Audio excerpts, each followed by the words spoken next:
আজিও 126জন বিধায়কৰ ভিতৰত হিমন্ত বিশ্ব শৰ্মাৰ চকুত চকুত হৈ কথা ক'ব পৰা সেই বিধায়কজন কিন্তু আপোনালোকৰ এই শিৱসাগৰৰে অখিল গগৈ। ইমানবিলাক বিধায়ক থকাৰ পিছতো ঠিক একেধৰণে মই ক'ম যে এতিয়াও ক্ৰীড়াৰ ক্ষেত্ৰত, সাংস্কৃতিক ক্ষেত্ৰত, সামাজিক ক্ষেত্ৰত অনন্য প্ৰতিভাৰ অধিকাৰী আছে এই আহোম জনগোষ্ঠীটোৰ। অসমৰ বুকুৱেদি যেতিয়ালৈকে ব্ৰহ্মপুত্ৰৰ পানী বৈ থাকিব, ভাৰতৰ ভূখণ্ডত এই অসম নামৰ জাতিটো যেতিয়ালৈকে জীয়াই থাকিব, তেতিয়ালৈকে এটা নাম সোণালী আখৰে লিপিবদ্ধ হৈ থাকিব, কি যে প্ৰথমগৰাকী অলিম্পিক বিজয়ী কোন? লাভলীনা বৰগোহাঁই, এগৰাকী উদীয়মান অসম সন্তান। আজি দ্ৰুততম দৌৰবিদ হিচাপে ভাৰতৰ নক্ষত্ৰ হিচাপে উজলি উঠা আন এজন সুযোগ্য ভাৰতীয় সন্তান, অসম সন্তান নহয়, তেওঁ কোন? আহোম জনগোষ্ঠীৰ অম্লান বৰগোহাঁই। মোৰ দায়িত্বটো মুক্তি পাম। প্ৰথম কথা যে আজিৰ পৰা 34 বছৰৰ পূৰ্বে 1988 চনত যিকেইজন আহোম জনগোষ্ঠীৰ মহান মনীষীয়ে এই সদৌ আহোম ছাত্ৰ সন্থা জন্ম দিছিল, প্ৰতিষ্ঠা কৰাৰ সপোন দেখিছিল, প্ৰতিষ্ঠাপক সম্পাদক ইয়াতেই আছে। তেখেতৰ পৰা আৰম্ভ কৰি প্ৰতিষ্ঠাপক সভাপতি প্ৰমোদ বৰুৱালৈকে মই সকলো সেই সময়ৰ নেতৃত্বক অন্তৰৰ পৰা শ্ৰদ্ধা জনাইছোঁ আৰু মই তেখেতসকলক চেলুট জনাইছোঁ এই কাৰণেই যে অসমৰ বিভিন্ন জাতি জনগোষ্ঠীৰে ভৰপূৰ এই ক্ষুদ্ৰ অসমখনত একেবাৰে শেষত গঠন হোৱা জনগোষ্ঠীয় ছাত্ৰ সংগঠনটোৱে আছিল এই টাই আহোম ছাত্ৰ সন্থা। তাৰ পূৰ্বে সকলোবিলাক ছাত্ৰ সংগঠন অসমৰ বুকুত আজি যিবিলাকৰ এটা সুকীয়া অস্তিত্ব আছে, যাৰ আধিপত্য আছে, সকলোবিলাক তেতিয়াই তেওঁলোকে গঠন কৰিছিল। কি বড়ো ছাত্ৰ সন্থাৰ কথাই কওঁ, কি আমি TMPKৰ কথাই কওঁ, কি চাহ জনগোষ্ঠীৰ ছাত্ৰ সন্থাৰ কথাই কওঁ, আনকি শৰণীয়া কছাৰী ছাত্ৰ সন্থালৈকে সকলোবিলাক ছাত্ৰ সন্থা তেতিয়া গঠন হৈছিল। কিন্তু 600 বছৰ ৰাজত্ব কৰা যিটো জনগোষ্ঠীৰ অসমীয়া সমাজ জীৱনত এটা সুকীয়া আধিপত্য আছে, সেই জনগোষ্ঠীটোৰেই এটা সুকীয়া ছাত্ৰ সংগঠন যে লাগে বা জন্ম দিয়াৰ প্ৰয়োজন, তেতিয়ালৈকে হয়তো এই জনগোষ্ঠীটোৰ মানুহখিনিয়ে কিবা কাৰণত ভাবিও হয়তো গঠন কৰা নাছিল। যাৰ কাৰণে 1988 চনতহে এই আহোম জনগোষ্ঠীৰ ছাত্ৰ সংগঠনটো তেওঁলোকে জন্ম দিছিল। আৰু লক্ষ্যৰ উদ্দেশ্য কি আছিল? এখন বৃহত্তৰ অসম চুকাফাই যেনেকৈ গঠন কৰিছিল, এইমাত্ৰ পবিত্ৰ মাৰ্ঘেৰিটা ডাঙৰীয়া যিকেইটা কথা কৈ গৈছে যে চুকাফাত আৰম্ভ হৈ শেষ হয় লাচিতত, ময়ো তেখেতৰ লগত একমত। মই এই কথাটো বহুতবাৰ আপোনালোকৰ বিভিন্ন সভা সমিতিত মই কৈছোঁ, এই শিৱসাগৰৰ বৰ্ডিং খেলপথাৰতো মই কৈছোঁ, ধেমাজিতো কৈছোঁ, তিনিচুকীয়াতো কৈছোঁ, ডিব্ৰুগড়তো কৈছোঁ, লখিমপুৰতো কৈছোঁ, গুৱাহাটীতো কৈছোঁ, বিভিন্ন মঞ্চত মই কৈছোঁ। আজিও মই বিশ্বাস কৰোঁ এই যে 600 বছৰ ৰাজত্ব কৰা এই জাতিটো আজিও অসমৰ সমাজ জীৱনত অকল যে সেই তেতিয়াই তেওঁলোকে আধিপত্য বিস্তাৰ কৰিছিল তেনেকুৱা নহয়। মই বিশ্বাস কৰোঁ যে আজিও অসমৰ সমাজ জীৱনত, অসমৰ সাহিত্যৰ ক্ষেত্ৰত, অসমৰ বৌদ্ধিক ক্ষেত্ৰত, অসমৰ ৰাজনৈতিক ক্ষেত্ৰত, অসমৰ ক্ৰীড়াৰ ক্ষেত্ৰত সকলোতে এই আহোম জনগোষ্ঠীৰ এটা সুকীয়া আধিপত্য অটুট আছে। আমি যদি চাওঁ তেনেহ'লে দেখিম যে ৰাজনৈতিক ক্ষেত্ৰত যেনেকৈ তৰুণ গগৈ ডাঙৰীয়াই সৰ্বাধিক সময়ৰ অসমৰ মুখ্যমন্ত্ৰীৰ আসন অলংকৃত কৰা অভিলেখ সৃষ্টি কৰি থৈ গৈছে, তেনেকৈ অসমৰ প্ৰথমখন বিশ্ববিদ্যালয়ৰ প্ৰথমগৰাকী উপাচাৰ্য এই জনগোষ্ঠীটোৰেই কৃষ্ণকান্ত সন্দিকৈয়ে শুৱনি কৰিছিল। ঠিক একেধৰণে অসম সাহিত্য সভাৰ প্ৰথমগৰাকী সভাপতি পদ্মনাথ গোহাঁই বৰুৱাও এই জনগোষ্ঠীটোৰেই অন্যতম উত্তৰসূৰী আছিল। ঠিক একেধৰণে এতিয়াও সৌ সিদিনাখনলৈকে অসমৰ বৌদ্ধিক জগতত এটা সুকীয়া আসন অধিকাৰ কৰি অসমৰ সংবাদ আৰু সাহিত্যৰ ক্ষেত্ৰখনক এটা সুকীয়া মাত্ৰা প্ৰদান কৰা মোৰ যিগৰাকী আদৰ্শ ব্যক্তি, যাক মই দ্বিতীয় দেউতা বুলি গণ্য কৰোঁ, হোমেন বৰগোহাঁই ছাৰ।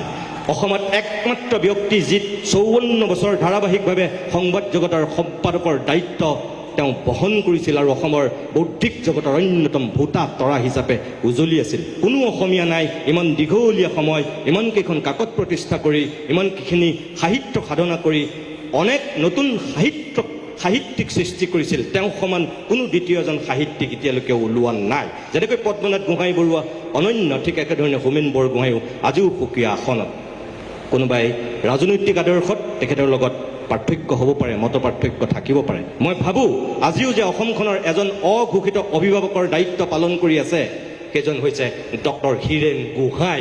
সেইজনো হৈছে এই আহোম জনগোষ্ঠীৰ অন্যতম এগৰাকী পণ্ডিত, যিজন পণ্ডিতৰ অনবদ্য অৱদান তেওঁৰ ৰাজনৈতিক দৰ্শনটোৰ লগত পবিত্ৰ মাৰ্ঘৰিটা ডাঙৰীয়া আছে, যোগেন মোহন ডাঙৰীয়া আছে, বা আন কোনোবা কংগ্ৰেছ, ৰাইজৰ দল, অসম জাতীয় পৰিষদ, অগপ এনেকুৱা ৰাজনৈতিক নেতাবিলাকৰ মতাদৰ্শৰ পাৰ্থক্য থাকিব পাৰে, কিন্তু যিটো বৌদ্ধিক আধিপত্য কেম্ব্ৰিজৰ পৰা ডক্টৰেট ডিগ্ৰী লোৱা এই মিল্টনক লৈ যিখিনি তেখেতে তেতিয়াই পেৰাডাইজ লজক লৈ তেওঁ যিখিনি চিন্তা আৰু চেতনা বিশ্বৰ অন্যতম চোকা সমালোচকৰ দৃষ্টিত তেতিয়াই হীৰেন গোহাঁই উজলি উঠিছিল, এজন অসমীয়া বুলি নহয়, এজন ভাৰতীয় হিচাপে। আৰু সেইজন হীৰেন গোহাঁই দিল্লী বিশ্ববিদ্যালয়ৰ পৰা প্ৰথমজন অসমীয়া যি ইংৰাজীত ফাৰ্ষ্ট ক্লাছ ফাৰ্ষ্ট হৈছিল, তাৰ আগলৈকে কোনো হোৱা নাছিল, এইজনো আপোনালোকৰ জনগোষ্ঠীৰ।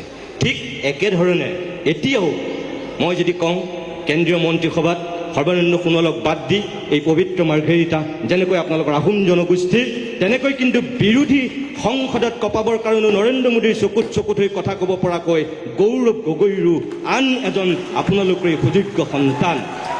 আজি ঠিক একেধৰণে অসম বিধানসভাত যেনেকৈ তৰুণ গগৈ ৰেকৰ্ড কৰি থৈ গৈছিল, আজিও 126জন বিধায়কৰ ভিতৰত হিমন্ত বিশ্ব শৰ্মাৰ চকুত হৈ কথা ক'ব পৰা সেই বিধায়কজন কিন্তু আপোনালোকৰ এই শিৱসাগৰৰে অখিল গগৈ। ইমানবিলাক আজিও 126জন বিধায়কৰ ভিতৰত হিমন্ত বিশ্ব শৰ্মাৰ চকুত হৈ কথা ক'ব পৰা সেই বিধায়কজন কিন্তু আপোনালোকৰ এই শিৱসাগৰৰে অখিল গগৈ। ইমানবিলাক বিধায়ক থকাৰ পিছতো ঠিক একেধৰণে মই ক'ম যে এতিয়াও ক্ৰীড়াৰ ক্ষেত্ৰত, সাংস্কৃতিক ক্ষেত্ৰত, সামাজিক ক্ষেত্ৰত অনন্য প্ৰতিভাৰ অধিকাৰী আছে এই আহোম জনগোষ্ঠীটোৰ। অসমৰ বুকুৱেদি যেতিয়ালৈকে ব্ৰহ্মপুত্ৰৰ পানী বৈ থাকিব, ভাৰতৰ ভূখণ্ডত এই অসম নামৰ জাতিটো যেতিয়ালৈকে জীয়াই থাকিব, তেতিয়ালৈকে এটা নাম সোণালী আখৰে লিপিবদ্ধ হৈ থাকিব, কি যে প্ৰথমগৰাকী অলিম্পিক বিজয়ী কোন? লাভলীনা বৰগোহাঁই, এগৰাকী উদীয়মান অসম সন্তান।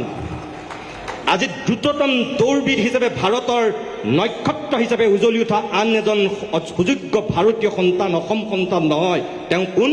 আহোম জনগোষ্ঠীৰ অম্লান বৰগোহাঁই। এনেকৈ এতিয়াও এই জনগোষ্ঠীটোৰ বহুত প্ৰতিভা আছে। ভীমকান্ত বৰুৱাগোহাঁইৰ পৰা আৰম্ভ কৰি ডম্বৰুধৰ গগৈলৈকে, লীলাধৰ গগৈৰ পৰা আৰম্ভ কৰি এতিয়াও প্ৰেমথী গোহাঁই বৰুৱালৈকে আৰম্ভ কৰি অনেক সাহিত্যিকে এতিয়াও অসমৰ সাহিত্য জগতখন সমৃদ্ধিশালী কৰি আছে। মই বহুতৰ নাম ল'ব পাৰোঁ, মোৰ মুখৰ আগত যাৰ এই মুহূৰ্তত নাম আহিছে মই তেওঁহে লৈছোঁ। ৰাজদীপ বাইলুং বৰুৱা, অসমৰ টেলিভিছনৰ অন্যতম এজন এতিয়া জ্যেষ্ঠ সাংবাদিক।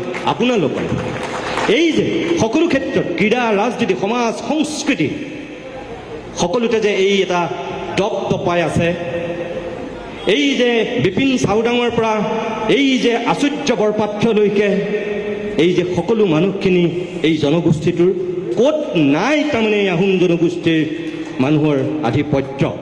মই ভাবোঁ যে উঠি অহা প্ৰজন্মক এই প্ৰতিষ্ঠা দিৱসত আপোনালোকে এই কথাবিলাকো তেওঁলোকৰ মাজত বিলাই দিয়ক। উঠি অহা প্ৰজন্মক এই কাৰণে বিলাই দিয়ক যে মই বিশ্বাস কৰোঁ যে পৃথিৱীৰ বুকুত এটা জাতি যদি জাতি হিচাপে জীয়াই থাকিব লাগে, সেই জাতিটোৰ তিনিটা উপাদান সদায় থাকিব লাগিবই। য'তেই নাথাকক, যিমানেই তেওঁলোক সংখ্যাৰ ফালৰ পৰা বৃহৎ নহওক কিয়, যদি সেই তিনিটা উপাদান ক'ৰবাত ঘূণে ধৰে, সেই জাতিটো পৃথিৱীৰ বুকুত জাতি হিচাপে জীয়াই থকাটো বৰ কঠিন। 1 ভাষা, 2 নিজস্ব সংস্কৃতি, আৰু 3 এক উচ্চমানৰ সাহিত্য। এই তিনিটা উপাদান অবিহনে এটা পৃথিৱীৰ বুকুত জাতি কেতিয়াও জাতি হিচাপে জীয়াই থাকিব নোৱাৰে। এটা সময়ত সংস্কৃত ভাষা আছিল গোটেই ভাৰতবৰ্ষৰ যদি আধিপত্য বিস্তাৰ কৰা। এই অসম ভূখণ্ডতো সংস্কৃততেই সাহিত্য চৰ্চা কৰিছিল। তাৰপিছত সংস্কৃতৰ পিছত কোনটো ভাষাই আধিপত্য লাভ কৰিছিল? এই আহোম জনগোষ্ঠীৰ অন্যতম টাই ভাষা আছিল শক্তিশালী ভাষা। এতিয়া না সংস্কৃত আছে, না আজি টাই ভাষা আছে। শংকৰদেৱৰ আগত আমি যদি চাওঁ আৰু শংকৰদেৱৰ পিছত আমি যদি চাওঁ, এই দুয়োটা ভাষাৰ এতিয়া বিপৰ্যয়। কিন্তু যিটো আজি অসমীয়া ভাষা, এই ভাষাটো অকল আমাৰ মুখেৰে কৈ থাকিলেই জীয়াই থাকিব নেকি? উন্নতমানৰ সাহিত্য সৃষ্টি হ'ব লাগিব। অৰ্থাৎ এই আহোম জনগোষ্ঠীটোৰ টাই ভাষা, টাই সংস্কৃতিৰ পৰা আৰম্ভ কৰি অসমীয়া সমাজ জীৱনত যিটো আধিপত্য, সেইটো অটুট ৰাখিবৰ কাৰণে এনেধৰণৰ এনেধৰণৰ কিছু বৌদ্ধিক চেতনা সমৃদ্ধ কাম আপোনালোকে কৰিব লাগিব, আৰু যিটো হয়তো এই টাই আহোম ছাত্ৰ সন্থাই কৰি আহিছে। ইয়াত কি লিখা আছে মই একো নাজানো। মই এটাই শেষত আশা কৰিম যে বৌদ্ধিক চেতনা সমৃদ্ধ কৰিব পৰাকৈ, মানুহক মানুহ কৰি ৰাখিব পৰাকৈ, সমাজ এখনক সমাজ কৰি ৰাখিব পৰাকৈ যিখিনি ইয়াত লিখা প্ৰকাশ হৈছে, কবিতা, গল্প বা নিবন্ধ, বিভিন্ন ধৰণৰ ভিন্ন ধৰ্মী ৰচনা, এই সকলোৱে আপোনালোকৰ মন আৰু মগজুক আহ্লাদিত কৰক, চিন্তাৰ খোৰাক যোগাওক। মই আশা কৰিম এই 315 পৃষ্ঠাতকৈও বেছি এখন মাত্ৰ স্মৰণিকা নহয়, আপোনালোকে সদায় মনত ৰাখিব। ইয়াত থকা যোগেন মোহন, পবিত্ৰ মাৰ্ঘেৰিটা, বসন্ত গগৈৰ পৰা আৰম্ভ কৰি ৰাজদীপ পাইলুং বৰুৱালৈকে সকলোবিলাক এদিন মৰি ভূত হ'ব, তেওঁলোকৰ হাড়ত দুবৰি গজিব। আপোনালোকবিলাকেও ইয়াতো কোনোবা এদিন গুচি যাব, কিন্তু আপোনালোকৰ ঘৰবিলাকত, এখেতসকলৰ ঘৰবিলাকত কি থাকি যাব? এইখন কেতিয়াও নমৰে, এইখন সদায় থাকি যাব। এইখন এখন সময়ৰ দলিল। আজি যদি কোনোবাই আজিৰ পৰা 50 বছৰৰ পিছত, আজিৰ প্ৰায় 100 বছৰৰ পিছত যদি কোনোবাই টাই আহোম ছাত্ৰ সন্থাৰ সন্দৰ্ভত কিবা জানিব বিচাৰে, জনগোষ্ঠীটোৰ সন্দৰ্ভত যদি কোনোবাই অনুসন্ধিৎসু মনেৰে গৱেষণা কৰিব বিচাৰে, মই ভাবোঁ আজিৰ পৰা 50 বছৰৰ পিছত আপোনালোক কোনো নাথাকিলেও এইখন থাকি যাব, যিখন উঠি অহা প্ৰজন্মৰ কাৰণে হাত পুথি হ'ব। ইয়াত লিখা চেতনা সমৃদ্ধ লিখনিখিনি, ইয়াত কাৰোবাৰ চিন্তা যিখিনি ইয়াত গভীৰভাৱে প্ৰকাশ হৈছে, এইখিনিয়ে সেই সময়ৰ আজিৰ এই 2024 চনটোক জানিবৰ কাৰণে, একবিংশ শতিকাৰ এই প্ৰথম 2টা বা 3টা দশক জানিবৰ কাৰণে আজিৰ পৰা 100 বছৰৰ পিছতো এইখন হ'ব পাৰে অনন্য দলিল, সময়ৰ বুৰঞ্জী।